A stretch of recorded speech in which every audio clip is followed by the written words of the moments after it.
Terungkap sosok penyebar isu Christian Sugiono berselingkuh dengan Hana Hanifah. Sosok itu bernama Rizka, pemilik akun gosip Nuna_updates. Rizka pun muncul dan minta maaf kepada Christian Sugiono dan Hana Hanifah atas fitnah yang disebarkan. Rizka meminta maaf lewat unggahan video di akun Nuna_updates. Ia mengklarifikasi bahwa pemberitaan miring yang menerpa Christian Sugiono dan Hana Hanifah hanyalah hoaks.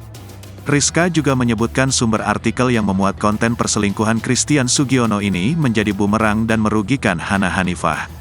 Saya memastikan dan meminta maaf karena menyebarkan konten hoaks di sosial media. Saya mohon maaf jika video yang saya unggah yang saya olah dari sumber artikel online tersebut menjadi bumerang bagi saudara Hana Hanifah, ucapnya. Ia menegaskan kembali jika konten ini tidak benar alias hoaks. Saya ingin tegaskan video tersebut adalah hoaks dan tidak benar, sambungnya. Rizka, si pemilik akun, mengakui kesalahannya karena telah mengunggah konten video yang tidak valid kebenarannya. Ia berharap Hana Hanifah dan orang yang merasa dirugikan atas kontennya mau memberikan maaf. Saya mengaku salah karena mengunggah video yang tidak valid. Saya berharap Mbak Hana Hanifah dan orang yang merasa dirugikan atas video tersebut memberikan maaf buat saya, ujarnya. Pemilik akun tersebut menjadikan hal ini sebagai pelajaran untuk kedepannya dalam menyajikan konten yang baik.